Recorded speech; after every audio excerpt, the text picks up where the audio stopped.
말씀 보십니다. 로마서 8장 3절에서 11절입니다.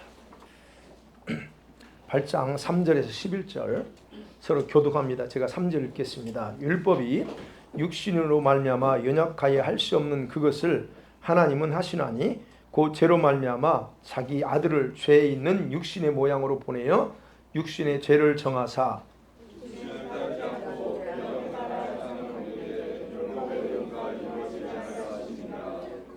육신을 따르는 자는 육신의 일을, 영을 따르는 자는 영의 일을 생각하나니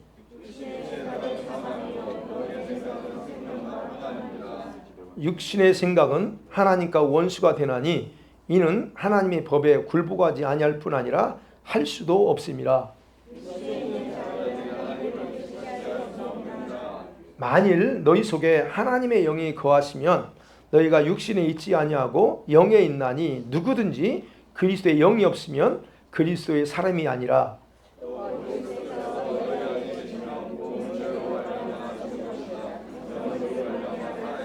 같이 읽습니다. 예수를 죽은 자 가운데서 살리신 이의 영이 너희 안에 거하시면 그리스도 예수를 죽은 자 가운데서 살리신 이가 너희 안에 거하시는 그의 영으로 말미암아 너희 죽을 몸도 살리시리라. 아멘. 오늘 설교가 조금 어려울 수 있어요. 로마서는 좀 어렵습니다. 근데 예수를 안 믿는 분들이나 아니면 또 이게 신앙생활을 얼마 하지 않은 분들은 말씀이 조금 어려울 수 있는데 한번 잘 들어보시기 바랍니다. 자, 지난주 걸 잠깐 요약해 볼게요. 바울이 말합니다. 그리스도 안에 있는 자에게는 어떤 정죄함도 없다라고 하는 것. 그 선언이었죠. 이것은 굉장히 위대한 선언입니다. 그래서 학자들은 이 로마서 8장 1절과 2절을 위대한 마치 독립선언서와 같다라고 얘기를 해요. 그래서 이건 누구를 위한 거냐? 7장에서 우리 봤던 딜레마에 빠졌잖아요.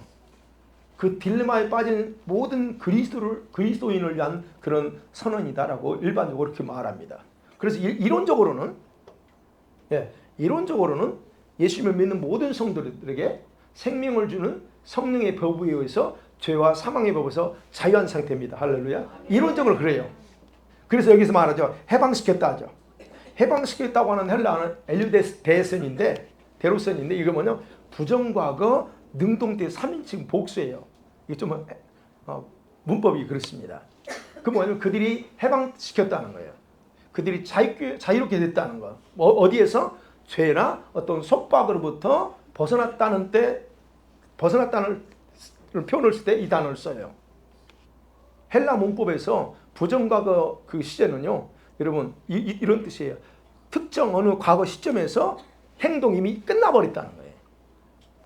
지속되는 게 아니고 이미 완료됐다는 의미예요. 네. 그런데 2절에서 바울은 그 생명을 주는 성령의 법이 실제적인 작동은 누구한테 작동되느냐? 성령을 따라 행하는 자들에게 해당된다라고 그렇게 바울이 더 구체적으로 설명했다 그랬죠. 법적으로는 모든 그리스도인들이 죄와 사망의 법 자유했다 말하는데, 근데 그것이 실제로 이루어지는 것은 아무에게나 아니고 실제 삶 속에서는 성령을 따라 사는 사람들한테만 이게 작동된다 그랬어요. 그래서 바울이 1절에서 해석을 뺐다고 했잖아요. 육신을 따르지 않고 성령을 따라 사는 사람이 진짜 그리스도 안에 있는 사람이다 라고 하는 거. 자, 그렇기 때문에 이렇게 지금 바울이 선언했죠. 그러면서 이런 성도들에게 그 해방이 완전해지려면 이제 중요한 건 해방됐어. 법적으로 해방됐습니다. 그런데 이것이 완전해져야 된다는 거예요. 그 완전해지는 방법이 뭐냐는 거예요. 그리고 동시에 완전해지지 못하게 하는 길이 있다는 거예요. 그래서 두 가지 길이 있어요.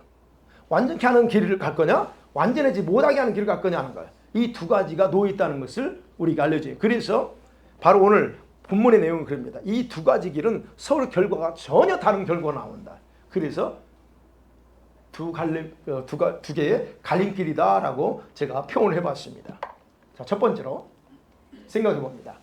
여러분, 바울이요 3절에서 4절 이 2절 9절에서 저와 여러분의 육신에는 전혀 희망이 없다 말합니다.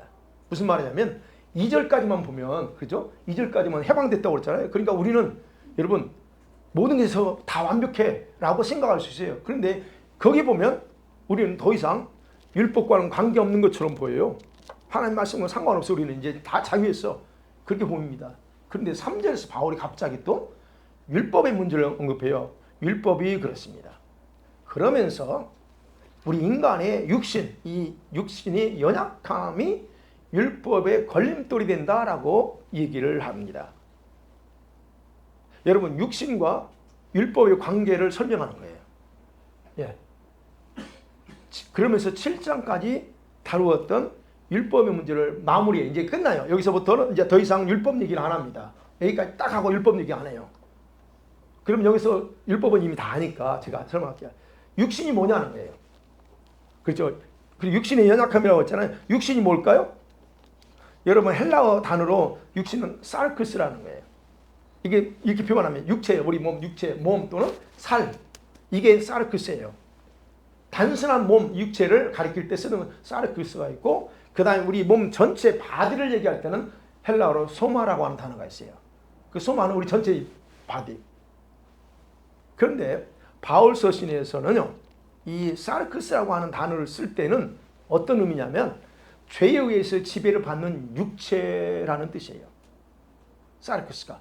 그리고 영적인 것이 아닌 육체적인 욕망이나 세속적인 것에 집착하게 만드는 펑션, 있던 기능이 바로 육신이다라고 그래요. 사르크스라고 그래요. 그게 육신입니다.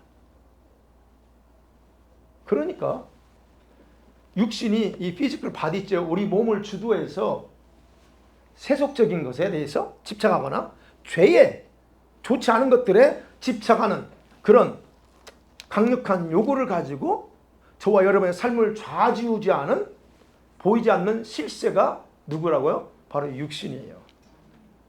이 육신이 여러분을 좌지우지하는 실세입니다. 육신의 의미는 그렇다는 거예요. 제가 말씀드린 건. 왜 그럴까요? 육신 속에는 정확하게 했어요.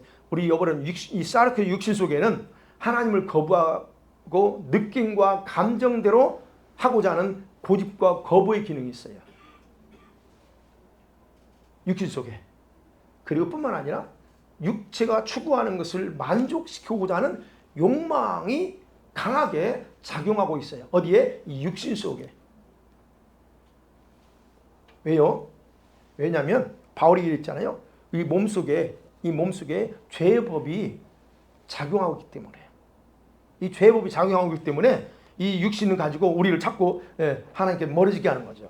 그러니까 우리의 육신이 이런 상태니까 아무리 신령하고 거룩한 그런 선한 말씀, 율법을 받았다 할지라도 우리가 어떻게 이 말씀을 제대로 못 지키는 거예요. 율법을 제대로 지킬 수가 없다는 얘기예요. 그래서 바울이 3절에서 이것을 의식하고서 율법이 육신의 연약함 때문에 할 수 없는 일이 있다라고 말해요. 그 할 수 없는 일이 뭘까? 4절에서 바울은 그것이 4절 하반절에 보면 율법의 요구라고 표현합니다. 율법이 뭔가를 하려고 하는데 그게 뭐냐? 율법 요구하는 거 있어. 근데 그걸 못해. 왜? 우리 인간의 육신의 연약함이 제한을 받는다는 거예요. 그러면 그게 율법 요구 뭐냐? 하나님께서 율법을 통해서 요구하는 게 있어. 그래서 여기 말하는 요구라고 하는 그 헬라 단어는 디카이오마인데요. 이거예요. 간단하게 표현만. 의로운 행동입니다. 선한 행동이 아니고 의로운 행동. 그러면 그 요구가 뭐냐는 거예요. 의로운 행동할 때. 율법에서 요구하는 의로운 삶이나 또는 행동의 완전한 걸 말해요. 이거를 간략하게 신약적으로 표현하면 여러분이 크리스찬으로서 하나님만 사랑하고 이웃을 내 몸처럼 사랑하는 것, 이게 의로운 행동이요. 삶의 행동의 삶의 완전함을 이루는 거예요. 근데 그게 쉽던가요? 말은 알죠. 하나님 사랑, 이웃 사랑. 얼마나 잘합니까? 이웃 사랑은 괜찮을까 못해. 그죠? 미워하는 사람 안 만들고 가능하면 좋은 사람과 좋은 관계 맺고 참 그런 건 쉬운데 중요한 건 보이지 않는 하나님만 사랑이 가능하냐는 거예요. 그렇게 보입니까 여러분? 여러분 오직 하나님만 사랑할 수 있어요? 안 돼. 하나님과 또 다른 것들이 더 많이 눈에 보이니까 이게 안 된다는 거예요. 아무리 몸부림쳐도 안 돼. 그래서 이런 완전함을 이루는 것은 우리 인간의 어떤 적극적인 행동을 통해서 가능한데 근데 육신의 연약함 때문에 율법이 제한을 받아서 이걸 이룰 수가 없다는 거예요. 자, 그러면 이 문제를 해결해야죠. 분명히 하나님이 이 문제를 해결해야 됩니다. 그래서 해결할 대안이 없다는 걸 하나님께서 아시고 주저하지 않고 하나님은 다른 방법을 찾으셨습니다. 그것은 왜냐하면 그건 오직 우리 인간에게는 기대할 게 없기 때문이에요. 그래서 하나님은 자신만이 할 수 있는 방법을 주님이 택하십니다. 여러분, 저와 여러분이 왜 육신의 연약함에 빠져 있어요? 뭐 때문에 그랬죠? 왜 우리 역생입니까? 죄 때문이에요. 이 죄가 우리 몸 안에 있기 때문에 우리 영 안에 죄가 있는 게 아닙니다. 육신 안에 죄가 있기 때문에 그래 여러분이 죄를 지면 다 뭘로 지어요? 이 육신으로 짓는 거, 이 몸으로. 그 죄는 어디 안 떠나 이 몸에 다 있어. 그러니까 육신이 지난번 말씀드린 연약한 거예요. 그래서 육신의 연약함을 초월해서 완성할 수 있으려고 하면 죄 없는 육신이 필요합니다. 죄가 없는 육신, 또 다른 육신이 필요해요. 바로 하나님께서는 죄 없으신 자기 아들을 예수 그리스도를 이 땅에 우리처럼 육신을 가진 인간으로서 그래서 태어나게 하신 거예요. 그리고 오늘 3절 4절 했죠. 그리고 바로 그 예수님의 몸 안에다 뭐를 했어요? 우리 인간의 몸속에 있는 죄를 다 쏟아놓았어. 정죄하고서 거기 예수님 몸에다 형벌을 집행하는 거예요. 그게 무슨 사건이에요? 십자가예요. 십자가 사건이 바로 그런 의미예요. 예수님이 채찍에 맞은 거 왜 맞았어요? 형벌 받은 거예요. 저와 여러분이 받아야 될 걸 대신 예수님이 형벌 받은 겁니다. 바로 이 방법을 통해서 하나님은 완성하신 거예요. 그럼 생각해봐요. 왜 하나님 이 방법 택했을까요? 좀 또 다른 방법이 있으면 좋을 텐데. 근데 대안이 없어요. 그 외에는. 왜? 저와 여러분이 죄송합니다. 여러분이 그런 죄는 안 졌을 텐데 우리 인간이 얼마나 많은 악한 짓을 많이 합니까? 그 죄 안 없어져요. 절대. 한 나라의 대통령이 저지른 온갖 죄악들은 안 없어집니다. 그러면 그 죄가 누구한테 가요? 온 국민한테 가요. 한 나라의 지도자가 악을 행하면 그 죄는 국민들한테 다 가는 거예요. 없어지는 게 아닙니다. 이거. 여러분이 저지른 죄 안 없어져요. 몸 안에 있고 여러분 자녀들한테 그대로 가요. 이게 원리란 말이에요. 그러니까 주님이 채찍에 맞을 수밖에 없어. 왜? 그 죄의 형벌을 받아야 되니까. 자, 그래서 생각해봐요. 우리 사람의 문제는 뭡니까? 하나님의 뜻이 아닌 우리 육신의 욕망대로 따라 사는 것이 가장 큰 문제예요. 그게 가장 큰 죄입니다. 그래서 예수 안 믿는 죄가 가장 큰 죄예요. 여러분이 다른 걸 큰 죄라고 생각할 수 있는데 가장 큰 죄는 예수 안 믿는 죄가 커요. 그래서 지옥 가는 거예요. 다른 것 때문에 가는 게 아니에요, 여러분. 그래서 예수 믿으라고 그렇게 전도하는 거예요. 제발 예수 믿으라고. 근데 나는 죽어도 안 믿겠다 하지, 남편들이.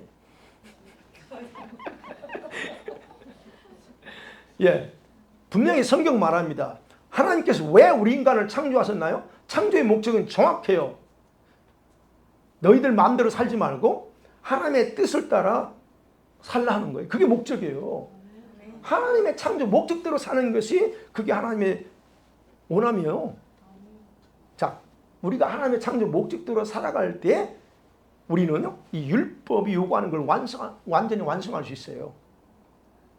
그래서 바울은 4절에서 육신이 원하는 것을 따라 살지 않고 성령이 원하는 것을 따라 살아갈 그 성도에게 안에서 율법의 정당한 요구가 성취되게 하려 함이라라고 분명한 목적을 얘기해요.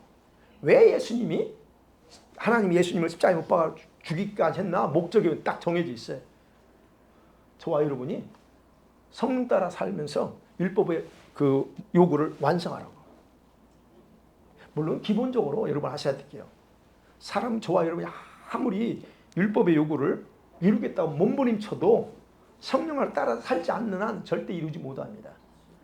여러분이 뭐 단식하면서 산속에서 수양을 해도 이룰 수 없어요.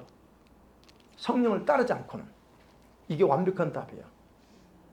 그러면 이제 저와 여러분 이룰 건 아닙니다. 이미 예수님께서 십자가에서 다 완성해버렸어요. 완성했어요. 감사하죠. 아니, 내가 이루려면 내가 채찍맞고 다 형벌 받아야 되는데 주님이 대신 다 이뤘으니까 얼마나 감사해요. 그럼 우리는 뭐냐? 우리 역할만 정확히 하면 돼. 우리 역할은 뭐예요? 이 주님의 완성을 나 자신에게 실제적이 되도록 하는 삶을 사는 거예요. 주님이 이미 완성해놨던 것을 그냥 완성했네? 이게 아니고 이제 여러분 삶 속에서 이것을 실제화시키는 삶을 여러분 스스로 사셔야 된다는 거예요. 그래서 육신이 아닌 성령을 따라 사는 성도들에게서만 율법의 요구는 법적이 아니라 실제적으로 성취된다라고 얘기하는 거예요, 바울이. 그러니까 여러분 얘기하는 거예요.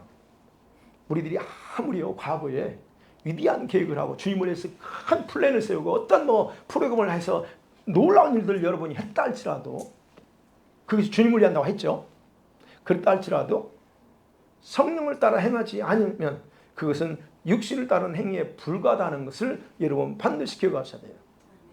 과거에 그래서 과거 돌아보면 그렇잖아요. 과거에 진짜 쓰레기들이 너무 많았어요. 교회에서 열심히 했습니다. 프로그램 따라서 열심히 했는데 다 쓰레기가 지나고 보니까. 왜 그래요? 이것 때문에 그래요. 바로 이것 때문에 바울은 이것 때문에 우리 육신은 절대로 율법의 요구를 완성하는 일에 희망을 두지 않아요. 우리 육신 가지고는 기대가 안 된다라고. 그래서 4절까지 해서 바울이 말합니다. 자, 두 번째 생각이 이제 5절부터 8절인데요. 여기 이제 바로 두 개의 갈림길이 나와요. 자, 그렇죠? 바울이 4절 5절에서 율법의 요구는 오직 성령을 따라 사는 외에는 다른 방법이 없다라고 명확하게 했습니다. 그리고 왜 그럴까? 왜 성령을 따라 사는 것 외에는 방법이 없을까요? 바울은 5절에서 얘기합니다. 왜 그러냐면 육신의 기능은 결코 영의 일을 생각할 수 없기 때문이다 라고 명확하게 그 이유를 말해요. 5절 그랬죠? 육신을 따르는 자는 육신의 일을 생각한다 그래요. 근데 반대로 어떻게 합니까? 성령을 따라 가는 성도들 있어요. 다는 아니지만 소수의 사람들은 성령을 따라 살아. 그럼 이런 사람들의 생활은 어떨까? 그걸 먼저 살펴볼게요. 여러분이 과연 성령을 따라 사는 성도라면 여러분 모습 속에 나옵니다. 여러분 삶 속에서 나오고 여러분 생각 속에 나와요. 뭘 보면 알 수 있어요? 나오잖아요. 5절에 보면 영을 따르는 자는 영의 일을 생각하나니 그랬습니다. 여러분이 진짜 성령을 따라 사는 성도라면 영의 일을 생각하며 살 수밖에 없어. 그래서 이걸 왜 더 여러분 들어보세요. 여기서 생각하나니 그랬죠? 생각한다는 헬라어가 프로네오인데 이 단어 뜻을 알면 그렇게 될 수밖에 없다는 걸 알아요. 무슨 말이냐면 생각한다는 것은 사려 깊은 계획을 해서 여러분이 가져온 지적인 능력을 발휘한다는 뜻이에요. 단순히 그렇구나 그게 아니고 멍 때리고 받아들인 게 아니고 그것이 어떻게 그렇게 됐지? 라면서 자기 지적인 능력을 발휘해서 생각하는 거예요. 그래서 이 단어는 특별히 사람의 내면에 깔려있는 경향이 있죠. 여러분 성향이라고 하는 거. 그럼 여러분 마음의 상태 이거를 강조하면서 쓰는 단어예요. 그냥 쓰는 게 아니고 그냥 이게 아니고 이걸 강조해요. 그래서 굉장히 심사숙고하면서 계획한다는 뜻이에요. 그게 단순한 생각이 아닙니다. 번뜩 떠오르는 아이디어 이게 아닙니다.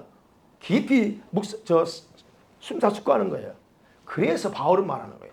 성령의 일을 생각하며 성령이 그 생각하면서 생각이 성령으로 다스림을 받으면 그 결과는 뭐라고 표현되어 있어요? 6절에 영의 생각은 생명과 평안이에요. 그냥 성령을 따라 사는 사람은 항상 영의 일만 생각해. 그러면서 그 영의 생각은 결과적으로 뭘 가져와요? 생명을 그다음에 평강을 피스를 가져와요. 왜 그럴까요? 그걸 심었기 때문에 그래요. 여러분이 생각으로 심어요. 여러분 생각은 상상입니다. 여러분 조심하셔야 돼요. 상상은 실제예요. 제가 늘 말씀드려요. 그냥 생각은 단순히 생각이 아니고 상상은 상상과 연결돼 있고 상상은 실제예요. 영계 실제라고 했잖아요. 그럼 내가 생각을 심었어. 자꾸 영의 생각을 해. 심었기 때문에 그걸 거둘 수밖에 없다는 거예요. 그것에 대해서 바울이 갈라디아서 6장 8절에서 이렇게 말하고 있잖아요. 시작. 자기 육체를 위하여 심는 자는 육체로부터 썩어질 것을 거두고 성령을 위하여 심는 사람은 성령으로부터 영생, 이터널 라이프를 거두는 거예요. 그래서 우리가 여러분 보셔야 돼. 내가 진짜 성령을 따라 사는 사람인가 아닌가. 근데요, 여기서 바울은 딱 두 구절에서 성령을 따라 사는 거 끝나버립니다. 그렇죠? 영의 사람은 영의 일을 생각하고 영의 생각은 생명과 평화 이걸 없어. 근데 이제 뭐요? 더 많아. 육신에 대해서.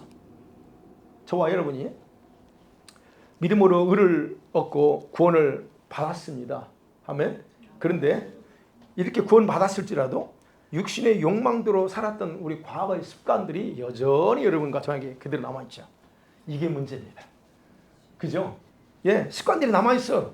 술 마시던 습관, 담배 피던 습관, 뭐 마약하던 아니지, 뭐 마약은 아니지, 뭐 도박하던 습관, 뭐든 다 이게 습관이 다 있어요. 안 하니까 그 습관이 없어진 것 같은데 잘 보세요. 없어지지 않았으면 그게 그대로 남았으면 또 생각납니다. 여보세요. 이런 습관들은 여러분 스스로 바꾸지 않으면 확실하게 벗어나기 쉽지 않아요. 왜냐하면 습관이잖아요. 이건 내 몸에 배어있잖아요. 그죠? 그래서 바울이 본문에서 다시 한번 육신을 따라 사는 것이 얼마나 위험한 일인가? 그러면서 성령을 따라 사는 것이 얼마나 왜 그렇게 중요한가에 대해서 얘기하는 거예요. 자, 육신을 따라 사는 성도들은 반드시 육신 자체의 생각이 있다는 걸 기억하셔야 돼요. 육신, 이 살크스, 이 몸이 생각합니다. 누구를 통해서? 여러분을 통해서 생각해요. 그렇잖아요. 여기서. 그래서 생각한다 할 때 여기서 이제 생각이 다른 단어입니다. 어떤 단어냐면 프로네마라는 단어예요. 이 육신의 생각은 달라요. 이건 여기서 생각은 뭐냐면 고삐에 매인 거예요. 고삐에 매이다 또는 울타리 안에 딱 갇혀 있다는 단어에서 파생된 명사인데 좀 더 구체적으로 생각할게요. 그렇게 정해져서 빠져나갈 수 없는 고정된 어떤 지혜 또는 굳어진 생각이나 경향, 성향을 가리키는 단어가 여기 생각이에요. 그러니까 우리식으로 그러면 고정관념 또는 뭐 어떤 사고방식, 어떤 성향 또는 경향이라고 표현해도 돼요. 여기서 말하는 생각은. 그러면 생각해 보세요. 여기서 잘 이해해 보세요. 저와 여러분이 가지고 있는 육신의 생각은 우리가 결코 빠져나가거나 경로를 이렇게 딱 변경할 수 있는 그런 종류가 아니라는 거예요. 육신의 생각은 절대로 경로를 바꿀 수 없습니다. 딱 셋업이 되어 있어요. 프레임이 싹 정해져 있습니다. 그리고 그 육신의 생각의 결과는 뭐예요? 반드시 결정된 목적지로 그 사람을 이끌어 가버려요. 오늘 분명히 나옵니다. 이거 6절에 육신의 생각은 사망이야. 그럽니다. 사망이래요. 목적지가 어디요? 사망입니다. 죽음입니다. 육신의 생각, 고정되어 있는 생각이 끌고 가는 데는 영생이 아니고 생명이 아니고 죽음으로 끌고 간대요. 여기서 여러분 생각해야 될 게 생각이 육신에 의해서 다스림 받게 되면 그 결과는 죽음밖에 없다는 얘기예요. 그럼 봐요. 여기서 헬라에서 이제 사망이라고 하는 단어를 한번 생각해 봐요. 사망이라고 하는 헬라에는 두 단어가 있어요. 우리 육체가 죽으면 사람이 진짜 죽으면 돌아간다고 하잖아요. 그 죽음을 가리킬 때 네크루스라고 하는 단어가 있어요. 이게 죽음입니다. 육체적인 죽음. 그런데 오늘 여기서 쓰이는 단어는 그게 아니에요. 다나토스라는 단어인데 이 말은 뭐냐면 우리 육체적인 죽음도 포함되는 의미지만 죄로 인해서 하나님과 관계가 단절되어 있는 영적인 죽음. 단절되어 있어. 이거 죽음이잖아요. 그 죽음을 가리키는 단어고 동시에 죄의 결과로 하나님과 영원히 분리되어 버리는 영원한 죽음이 뭡니까? 지옥이에요. 그 죽음을 가리킬 때 쓰는 단어가 다나토스인데 바로 여기서는 이 다나토스 이걸 씁니다. 자, 그럼 봐요. 여기에서 사망이 뭐냐는 거예요. 아이고 목사님, 내가 예수 안에 있는 사람인데 나는 그리고 구원받은 사람이 어떻게 여기서 이 말을 가지고 사망이라고 그래요. 여러분 보세요. 여기서 사망이 무엇을 뜻하는지 제가 얘기할게요. 바울이 7절 8절을 통해서 더욱 명확하게 얘기하는데 그걸 보면 이해하셔야 됩니다. 7절 8절 다시 한번 읽어봐요. 같이 시작. 육신의 생각은 하나님과 원수가 되나니 이는 하나님의 법에 굴복하지 아니할 뿐 아니라 할 수도 없음이라. 육신에 있는 자들은 하나님을 기쁘시게 할 수 없느니라. 예, 뭐라고 말합니까? 사망의 뜻이 뭐예요? 아까 그랬죠. 다나토스예요. 영적으로 죄와 관련된 하나님과 단절되고 영원한 죽음을 그러면 여기서 말합니다. 육신의 생각은 결과적으로 뭐예요? 하나님을 대적하는 그런 결과를 가져와. 하나님을 대적해요. 뭐가? 여러분의 생각이 하나님과 원수 관계로 돌아서 버린다는 거예요. 누가? 여러분의 생각이. 육신의 생각이 하나님과 어게인스트합니다. 대적해버린대요. 내 얘기하는 거 아니에요? 예? 그래서 육신이 추구하는 모든 것은 하나님의 뜻을 거역하기 때문에 하나님과 어게인스트가 되는 거예요. 아니 하나님과 어떻게 가능해요? 내가 구원받았는데 하나님의 아들, 딸, 목사인데 제가 얘기하는 게 아니고 바울이 얘기하는 거예요. 그리고 또 말합니다. 7절에서 하나님의 법에 하나님 말씀에 절대로 순종하지 않고 순종할 수도 없다라고 못을 박습니다. 그렇죠? 7절에 원래적으로 절대 불가능해요. 육신의 생각은 정해져 있다고 그랬죠? 사망이야. 가는 길은 사망. 거기서는 말씀에 순종 안 합니다. 그래서 육신의 기능 속에는 순종이라는 단어가 없어요. 여러분은 순종한다 할 수 있지. 필요할 때, 가능할 때, 내가 생각할 때, 내 마음이 맞을 때는 순종한다 말할 수 있어요. 근데 육신의 생각 속에는 순종이 없고 오직 불순종이라는 단어밖에 없어요. 그래서 말합니다. 육신을 따라 사는 성도들의 삶의 결말은 명확하다라고 우리가 부정할 수 없다는 게 정해져 있어요. 왜 그럴까요? 하나님께서 그렇게 생각하시기 때문에 그래요. 제가 얘기하는 게 아니고 하나님이 그렇게 생각해요. 육신 생각은 뭔 줄 알아? 너 나하고 원수 되는 거야. 이렇게 생각한다는 게 하나님께서. 그러니까 얘기하는 걸 제가 무엇으로 이런 상태에 무엇으로 하나님을 기쁘시게 할 수 있겠느냐 하는 거예요. 여러분이 과거에 어떤 일을 했을지라도 불가능하다는 거예요. 그래서 제가 강조하잖아요. 여러분 과거에 열심히 했던 과거의 신앙생활에서 과연 얼마나 많은 부분에서 하나님을 기쁘시게 했는가 돌아보면 99% 제로야. nothing, 쓰레기였어요. 그렇다고 여러분 그 과거 했던 것들을 그런 차원이 아니에요. 하나님을 기쁘시게 했느냐 아니냐에 대한 걸 보면 아무것도 아니었어요. 여러분 이 말씀 어떻게 받아들일까요? 여러분 이 말씀 그대로 받아들일까요? 이게 누구에게 일어날까요? 누구에게 얘기하는 거예요? 바울이 지금. 불신자한테 얘기하는 겁니까? 아니면 저 믿음 없는 사람들한테 얘기하는 거예요? 아니요. 성경이 정확하게 하셔야 돼요. 그런데 여러분 이 말씀을 성경 로마서 읽을 때마다 이 말씀 있죠. 그런데 저도 그랬으니까 이건 누구의 문제가 아니에요. 저한테도 그랬으니까요. 단순히 그리스도 안에 있는 성도들은 단순히 그리스도 안에 있는 믿음의 사람들이라고 하는 사람들은 이 말씀에 대해서 별로 심각성 갖지 않고 넘어갑니다. 여러분 이 말씀 읽으면서 심각성 갖지 않는다면 여러분 보통 그냥 그런 사람이에요. 왜 그럴까요? 왜 이런 생각이에요? 이 말씀을 보면서 한번 도전 이게 가능한 내가 지금 그런 거 아닌가를 생각해 봤는데 생각을 안 해. 왜 그런 줄 알았어요? 왜 생각 안 하는 줄 아세요? 구원은 행위로 받는 게 아니야. 믿음으로 받는 거예요. 예? 그죠? 그렇기 때문에 내가 설령 그렇게 살지 못해도 문제될 게 없어. 왜? 어떻게 이 말씀대로 살아? 그죠? 이 말씀대로 어떻게 다 살아? 못 살지. 그리고 내가 못 살아도 하나님 여전히 하나님은 나를 사랑하시고 그분은 내 아버지야. 얼마나 좋습니까? 당연한 생각이에요. 그게 나쁘다는 게 아닙니다. 당연합니다. 근데 중요한 것은 이런 생각을 하기 때문에 이런 생각이 내적으로 미혹된 생각이라는 거예요. 미혹된 의식들이 나를 지배하고 있기 때문에 이 말씀을 읽어도 자기를 절대 안 돌아봐. 그냥 하나의 글로 읽지 넘어가지. 여러분 로마서 많이 읽었죠? 그냥 글로 읽고 넘어가요. 그래서 구원은 받았기 때문에 이런 심각한 말씀을 읽어도 들어도 설교를 들어도 자기 위기의식을 못 가져요. 아, 이거 내가 심각하네. 위기의식 못 갖습니다. 바울 생각해서 바울이 지금 어떤 성도들, 어떤 사람들을 향해서 이 엄청난 그 영적인 비밀이, 이게 영적인 비밀이에요. 비밀을 폭로할까 하는 거예요. 누구에게 하는 거예요? 불신자가 아닙니다. 아니, 성도들이 어떻게 하나님께 원수 될 수 있어?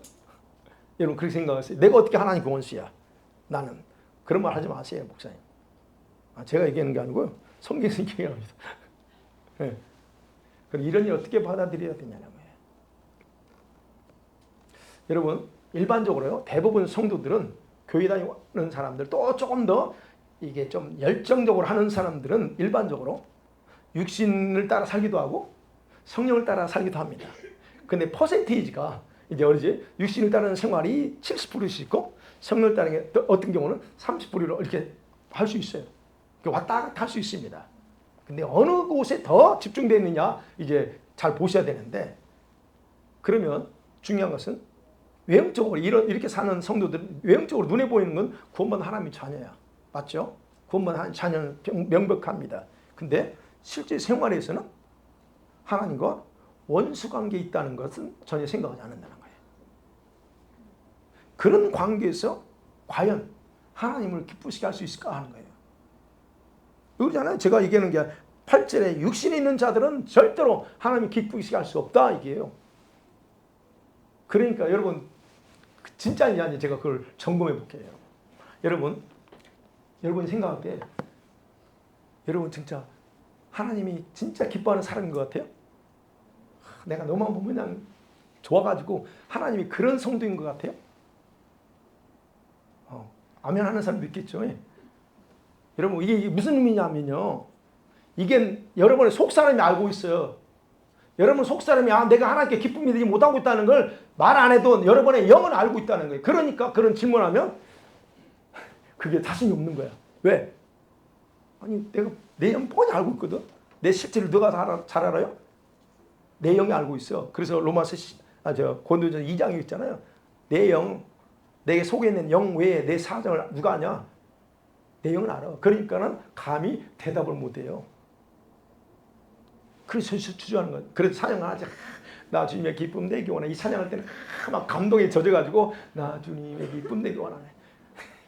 근데 찬양할 때뿐이야. 그죠? 찬양 끝나면 땡. 여러분 이거 심각하게 받으셔야 돼요, 여러분. 그러니까 결론이 뭐예요? 결국은 육신과 성령은 성향이나 마음의 상태가 결코 하나 될 수 없다는 거예요.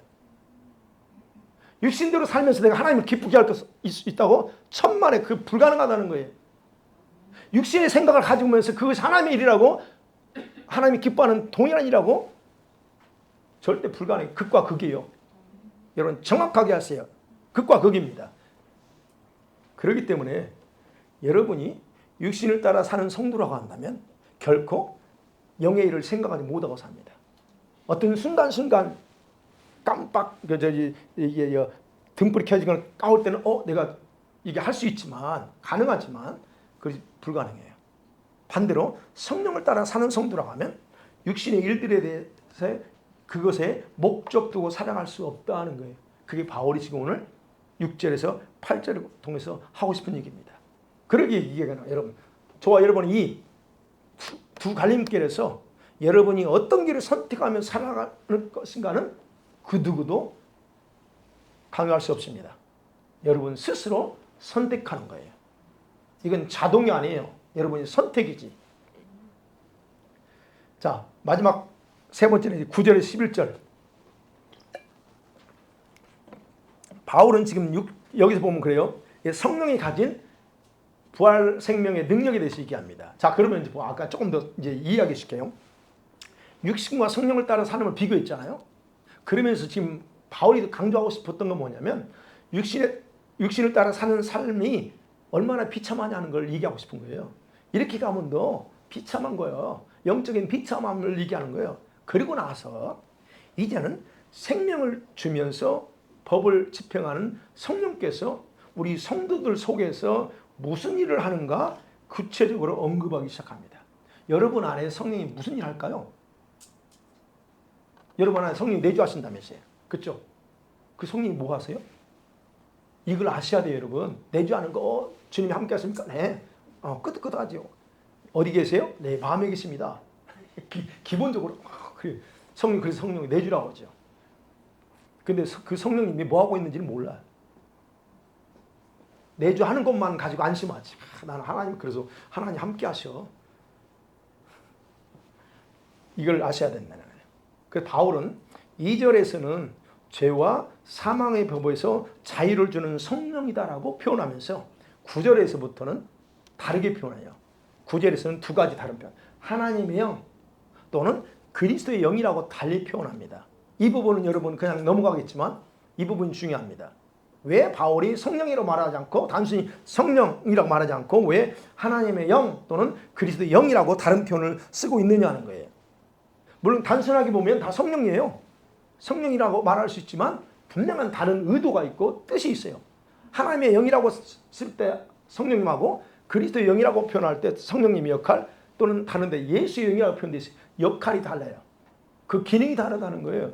그럼 여기서 그렇죠? 9절에 너희 속에 하나님의 영이 거하시면 할 때 하나님의 영이라고 할 때 영, 성령이신데 그 뭘 의미냐면 성령은 하나님의 근원으로서 창조와 역사를 주관하시는 분이에요. 그죠? 그리고 인간의 생과 사를 주관하는 하나님의 능력을 나타낼 때 사용하는 표현이 하나님의 영이라고 말합니다. 그게 창세기 1장에서 하나님이 천지 창조할 때 땅이 어땠어요? 흑암이 공하고 땅은 그냥 어두컴컴하고 근데 그 위에 누가 운행하세요? 하나님의 신, 하나님의 성령, 바로 그 성령이에요. 그 성령이 창조하십니다. 그 성령은 창조의 능력, 인간을 창조하세요. 그래서 아버지가 명령하면 그냥 성령께서 그 순간 해버려요. 그 능력을 나타낼 때 하나님의 영이라고 표현하는 거예요. 그래서 성령님은 독립적인 존재가 아니고 아버지의 뜻만을 행하시는 분이면서 동시에 전능하신 하나님의 능력 행함을 실제화시키는 분이 바로 성령님이셔요.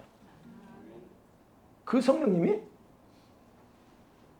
지금 여기 계시는 거고 여러분 안에 계신다는 거예요.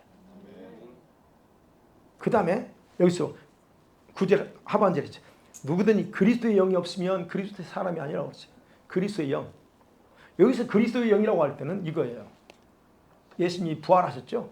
부활의 생명으로 사망을 이기고 영원히 죽지 않는 생명을 주시는 능력을 나타낼 때 성령을 가르쳐 그리스도의 영이라고 표현하는 거예요. 그래서 7장에서 그렇죠. 새 생명 또는 부활의 생명. 그게 성령님이 주시는 건데 그 성령을 표현할 때는 그리스도의 영이라고 표현해요. 그래서 바울이 여기서 얘기하는 거예요. 하나님의 영, 그리스도의 영. 그러면 일반적으로 기본적으로 하셔야 돼요. 기본적으로 하나님의 성령이 여러분 안에 간다면 저와 여러분은 육체에 있지 않고 성령 안에 있다 얘기하는 거예요. 그죠? 그래서 너희가 육신에 있지 않고 영에 있다, 성령 안에 있다 말합니다. 맞아요. 기본적으로. 왜요? 하나님의 영이 있는 성령께서 새로운 생명을 여러분에게 창조하셨기 때문이에요. 부활 생명을 주신 상태이기 때문에 맞습니다. 여러분은 그래서 성령 안에 계십니다. 뿐만 아니라 부활 생명으로 역사하시는 그리스도의 영이 없다면 이제 그 나오는 거죠. 부활 생명이 부활의 영이신 성령께서 없다면 여러분이 그리스도의 사람이 아니에요. 그러니까 이게 하셔야 돼요. 그리스도의 성령이 여러분 안에 안 계신다면 여러분 크리스찬이 아닙니다. 즉 여러분의 부활 생명이 없다면 여러분 크리스찬이 아니에요. 교회는 나올 수 있어요. 앉아 있을 수 있어. 제 설교를 들을 수 있어요. 그러나 그 사람은 크리스찬 아닙니다. 그리스도의 사람이 아니에요. 왜? 부활 생명이 없거든. 그리스도의 영이 없다는 건 부활의 생명이신 그 성령이 안 계시다는 거예요. 그 사람을 거듭났다 말하지 않습니다. 그래서 얘기하는 거예요. 예배당에 앉아 있어도 설교는 듣고 있어도 그런 사람은 크리스찬이라고 말하지 않아요. 그러나 그거는 우리가 함부로 말하지 않죠. 그러나 주님은 다 아시죠. 그런 차원이에요. 그래서 성령 안에 있다는 말은 성도가 저와 여러분의 상태가 여러분 육신의 일과 육신의 생각을 하지 못하게 한다는 뜻이 아니에요. 아, 성령 내가 영 안에 있기 때문에 내가 자동적으로 그냥 내 안에서 이 육신의 생각이나 육신의 일들은 생각하지, 이 의미가 아니라는 거예요. 바울은 9절에서 기본적으로 성령님이 우리 사람들 영 속에 계시면서 어떤 일을 하시는가를 얘기하고 있는 거예요, 지금. 자, 그렇게 얘기하고 나서 10절에서 저와 여러분이 받아들이기 쉽지 않은 어려운 표현을 씁니다. 10절. 또한 그리스도께서 너희 안에 계시며, 이 단어가 여러분이 받아들이기 쉬울까요? 예. 저는 개인적으로 이 말씀이 항상 이게 고민했어요. 내 안에 성령님이 예수님이 성령으로 계신다는데, 아니 왜 갑자기 또 여기 있잖아요. 그리스도께서 예수님이 너희 안에 계시면 몸은 영은 살아 있고 몸은 죽었다. 아니 뭔 얘기야 이거? 여러분이 받아들이기 어려운 표현이에요 이거. 왜 성령이 계시는데 갑자기 또 그래? 그리고 바울이 여기서 성령과 예수 그리스도를 정확하게 구분해서 사용하면서 십자가의 죽으심으로 죄와 저주와 질병과 원수를 파괴하신 예수께서 계셔야 된다라고 강조하는 거예요. 성령만, 부활의 생명이 있는 하나님의 영만 계시는 게 아니고 그 그리스도가 여러분 안에 직접 머물러 계셔야 된다는 강조합니다. 여러분, 성령으로 함께 하는 게 아닙니다. 실제이신 예수께서 저와 여러분 안에 머무는 상태를 말해요. 그러게 될 때, 그 다음 뭐예요? 그러게 될 때, 10절에 그러잖아요. 그러게 될 때 의의 본체이 나오죠? 영은 의로 말미암아 살아있어요. 누가 의예요? 의의 본체, 그리스도십니다. 그리스도 때문에 몸은 죽었는데 영은 살아나는 거예요. 에베소서 3장 17절에 바울이 이렇게 또 말하잖아요. 시작. 믿음으로 말미암아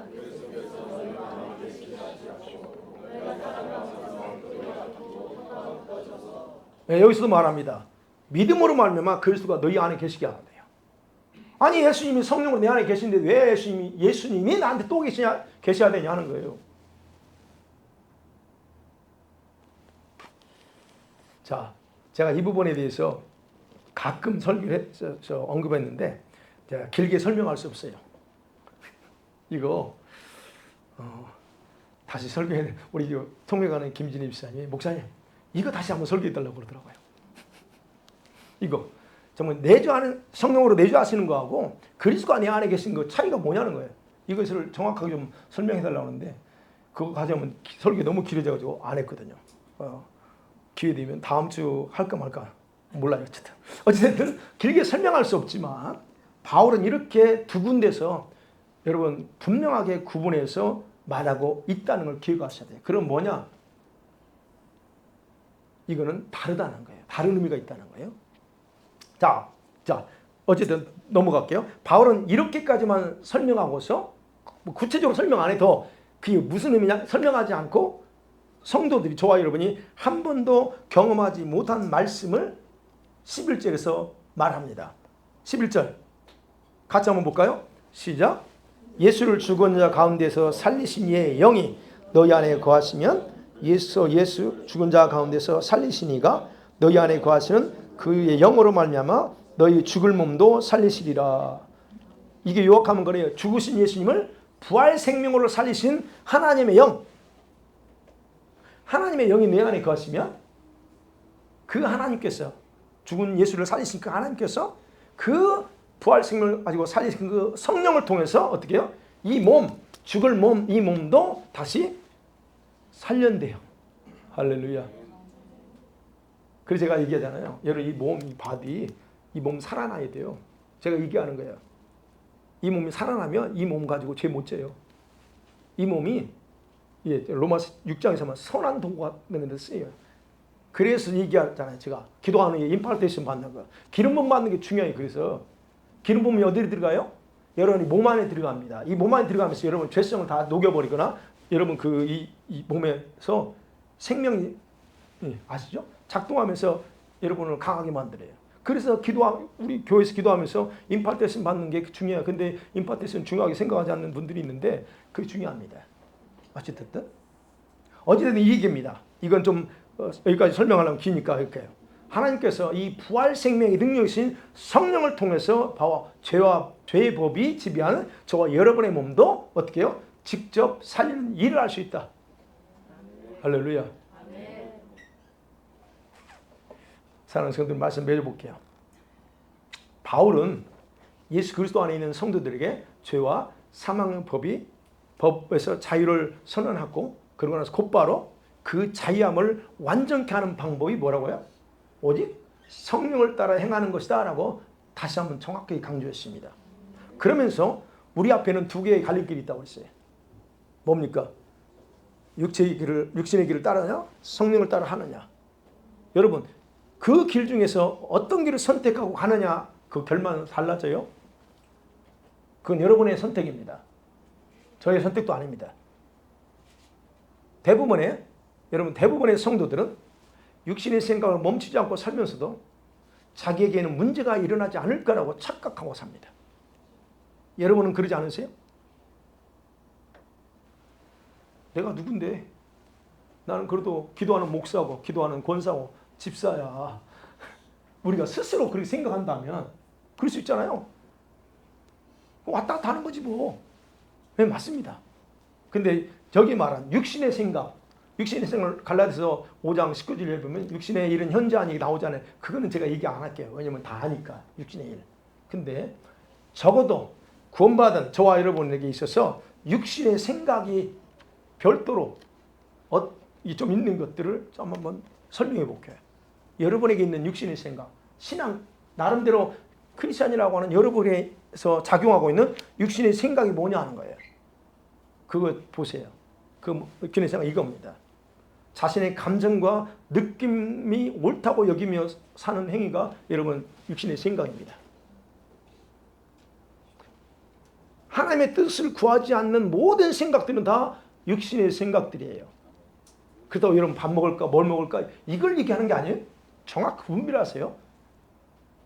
육신의 생각이란 게 그리고 자신이 무슨 생각을 하며 무엇의 인도를 받고 사는지를 돌아보지 않는 생각들. 돌아볼 생각을 안 해. 여러분 지금 무엇의 인도를 많이 받으세요? 무엇에 이끌려 사세요? 다 뭐예요? 여러분 생각이요. 여러분의 나름대로의 가지고 있는 그 고집들. 여러분 옳다고 여기는 것 따라 여러분 살아요. 그죠? 말씀대로 사는 게 아니에요, 여러분. 물론 말씀대로 사는 분도 계십니다. 그런데 거의 다 말씀은 읽고 끝나고 그러고 나서 살 때는 어떻게 해요? 여러분 생각대로, 여러분의 고집대로 살아요. 이게 다 여러분 안과 저 신앙계나 있다는, 기독계나 한다는 저와 여러분 속에서 작용하는 육신의 생각들이에요. 그래서 얘기하는 거예요. 하나님은 절대로 그런 여러분의 육신의 생각을 따라 행한 일들에 대해서 주님은 기뻐하지 않는다는 걸 정확하게 기억하세요. 그 일 기뻐하지 않습니다. 왜냐하면 하나님은요 인간의 업적을 거부하기 때문에 그래요. 저와 여러분이 만약 이걸 허용하면, 우리의 행위를 허용하면 하나님은요 어떤 결과가 주세요? 우리가 하나님 위에 올라갑니다. 하나님 앞에 자화자찬해요. 하나님, 내가 이런 과거에 이런 봉사 저런 봉사 헌신했는데 왜 나한테 하나님 어린 일 당할 때 그런 나와? 어린 일 당하면 왜 하나님 나한테 이러세요? 내가 과거에 이렇게 많은 주의 일을 했는데 왜 나한테 이런 시련을 주고 어려움을 줍니까? 내가 건축금하고 뭐하고 막 했는데 왜 나한테 축복이 안 오고 요합니까? 따져요. 따지게 돼 있어요. 왜? 자기 업적을 내세운다는 얘기예요. 그래서 하나님은 일체 그 자체를 용납하지 않아요. 그래서 거부하는 거예요. 난 그거 하지 않아. 내가 원하는 게 아닌데 너는 그걸 했어. 그거 안 받아요.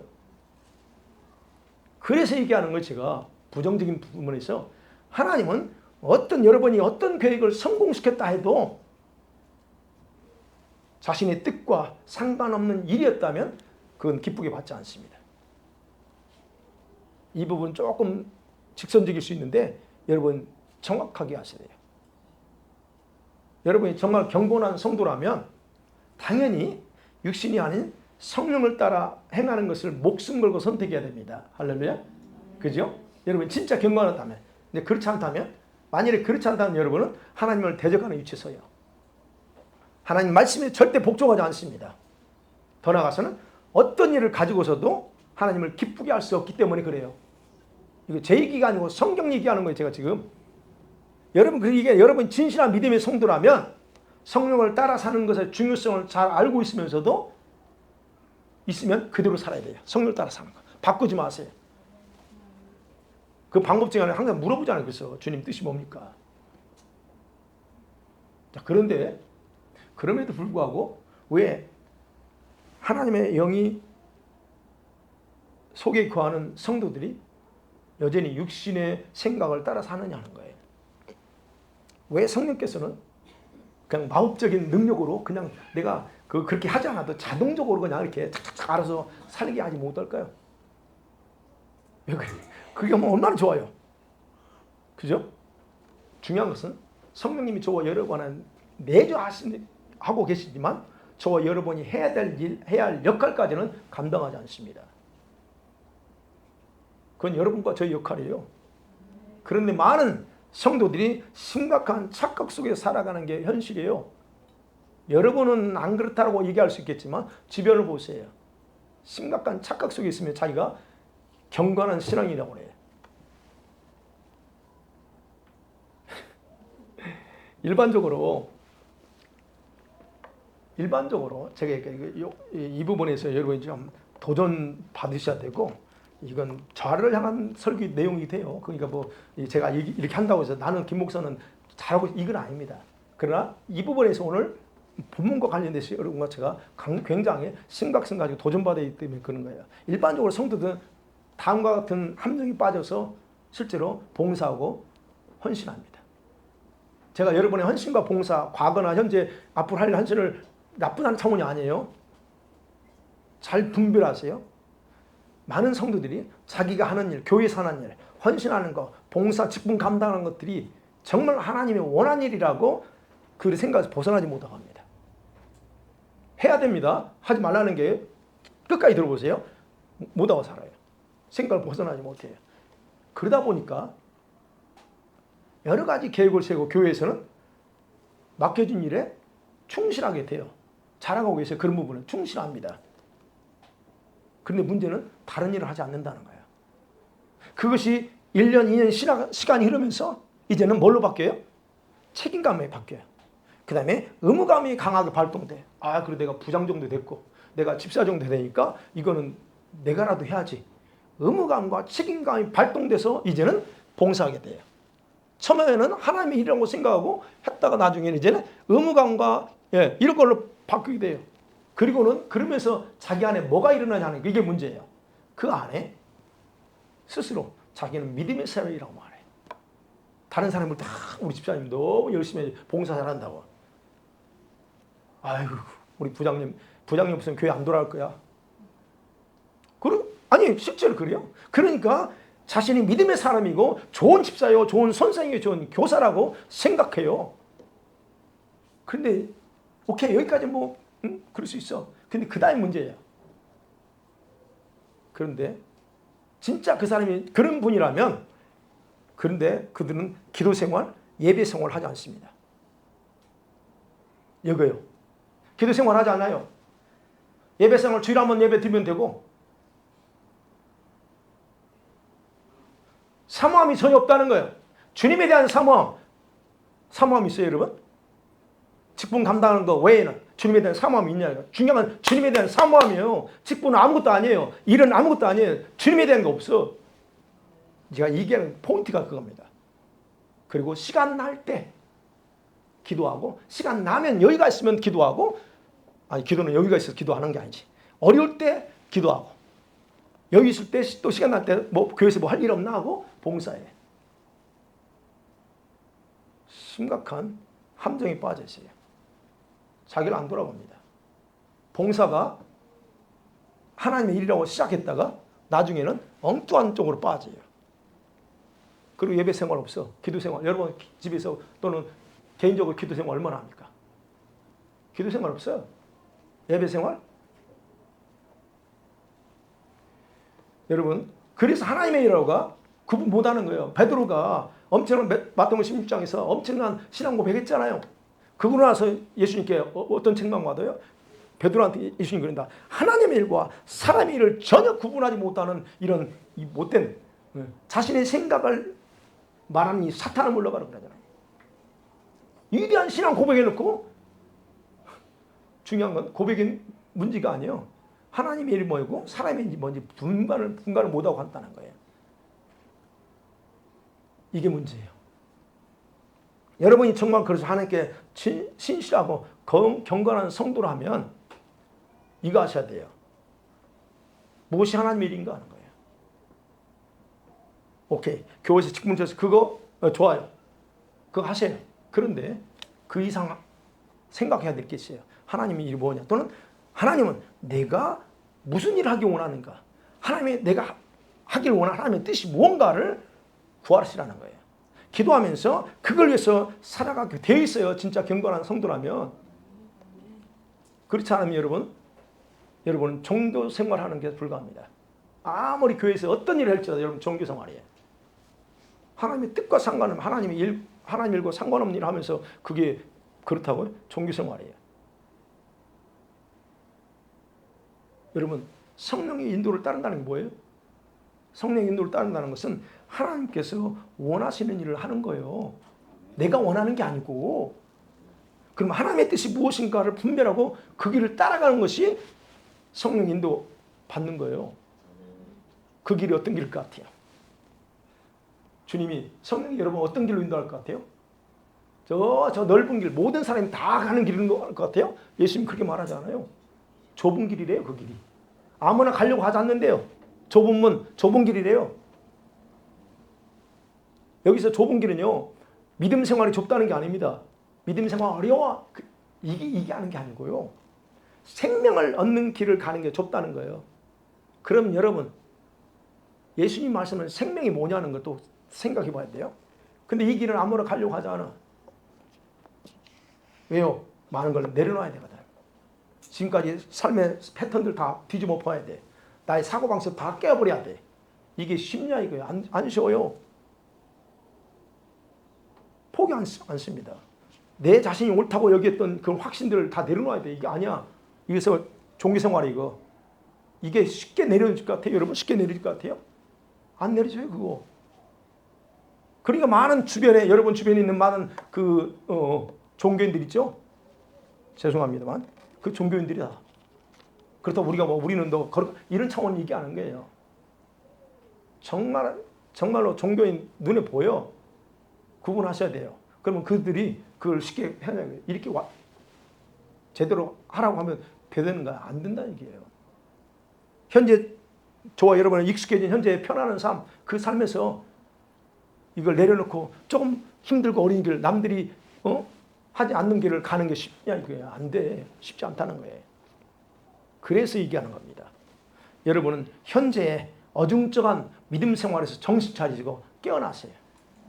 어중쩡하면서 교회는 다니고 교회에서 그 직분이 중요한 게 아닙니다. 하나님께서 정신 똑바로 차리셔야 돼요. 그건 성령을 따라 사는 게 아니에요. 육신을 따라 사는 거예요. 그러니까 제가 여러분한테 이건 저한테도 하는 얘기고 도전하는 겁니다. 그래서 오늘 설교를 통해서 들을 귀 있는 자는 들으세요. 그리고 깨어나세요. 영상을 보거나 또 나중에 보는 사람도 역시 마찬가지예요. 깨어나셔야 돼요. 그래서 하나님의 뜻을 위해서 그 뜻을 위해서 좁은 길로 걸어가는 그런 삶을 살기를 주의 이름으로 축원합니다. 아멘.